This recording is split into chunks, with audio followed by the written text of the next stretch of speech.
আমরা সকলেই কম্পিউটার ও মোবাইল ব্যবহারের ফলে বেশ কিছু টেকনিক্যাল টার্মসের সঙ্গে পরিচিত হয়েছি। তার মধ্যে একটি হলো জাঙ্ক।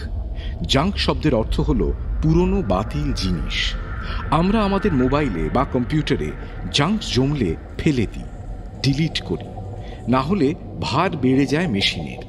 কিন্তু আপনারা কি জানেন যে পৃথিবীর বাতাস, মাটি, জলকে দূষিত করার পাশাপাশি মানুষ মহাকাশেও জঞ্জাল ফেলতে ছাড়েনি, এবং এর ফলে মহাকাশ এখন ভরে গেছে স্পেস জাঙ্ক বা স্পেস ডেব্রিতে। কিন্তু কি এই স্পেস জাঙ্ক? কবে থেকে পৃথিবীর চারপাশে জমতে শুরু করলো স্পেস জাঙ্ক? আসুন শুনে নেওয়া যাক। আপনারা শুনছেন মেঘমুলুক পডকাস্ট, আর আজ মেঘমুলুক পডকাস্টে আমরা কথা বলবো স্পেস জাঙ্ক নিয়ে। 1950-এর দশক থেকে হাজার হাজার রকেট এবং স্যাটেলাইট পাঠানো হয়েছে পৃথিবীর বাইরে মহাশূন্যে। পাঠানো তো হলো, তাদের কাজও হয়ে গেল। এইবার তারা নষ্ট হয়ে পড়ে থাকছে মহাশূন্যে। এগুলো তো আর ফেলার জায়গা নেই। পৃথিবীর মাধ্যাকর্ষণের সঙ্গে সঙ্গে এরাও ঘুরে চলেছে বছরের পর বছর। এই ধাতব জঞ্জালকেই স্পেস জাঙ্ক বা স্পেস জঞ্জাল বলে।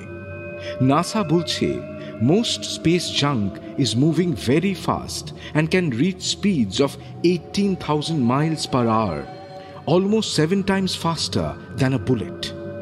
অর্থাৎ এই সব স্পেস জাঙ্ক প্রচণ্ড জোরে ঘুরছে। এর গতি প্রতি ঘন্টায় 18,000 মাইল পর্যন্ত যেতে পারে।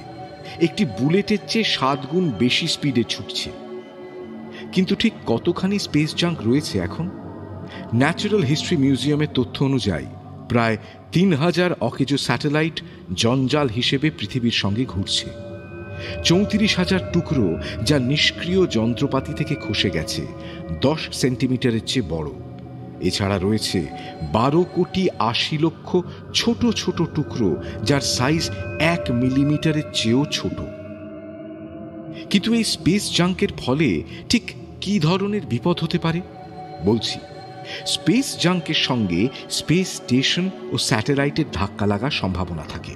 এতে অ্যাস্ট্রোনটদের জীবনে ভয়াবহ বিপদ নেমে আসতে পারে। তাছাড়া এই স্পেস জাঙ্কের সঙ্গে অ্যাক্টিভ স্যাটেলাইটের ধাক্কা লেগে স্যাটেলাইট নষ্ট হবার ভয় থেকেই যায়। যেমন 2021 সালে একটি চাইনিজ স্যাটেলাইট স্পেস জাঙ্কের সঙ্গে ধাক্কা লেগে নষ্ট হয়ে যায়। এর আগে 2009 সালে স্পেস জাঙ্কের কারণেই একটি ইউএস স্যাটেলাইট নষ্ট হয়। কিন্তু কিভাবে এই স্পেস জাঙ্ক পরিষ্কার করা যায়, এ নিয়ে নানা ধরনের ভাবনা চিন্তা চলছে। ইউনাইটেড নেশনস প্রতিটি কোম্পানিকে বলেছে তাদের স্যাটেলাইটের আয়ু ফুরিয়ে গেলে 25 বছরের মধ্যে সেই স্যাটেলাইটকে সরিয়ে নিতে। কিন্তু বাস্তবে এটা কতদূর করা যাবে সেটা কিন্তু এখনো স্পষ্ট নয়। মেঘমুলুকের আজকের এপিসোড কেমন লাগলো আমাদের কমেন্ট সেকশনে জানান। এমন আরো নানা রকমের বিষয়ের কথা জানতে সাবস্ক্রাইব করুন মেঘমুলুক পডকাস্টে।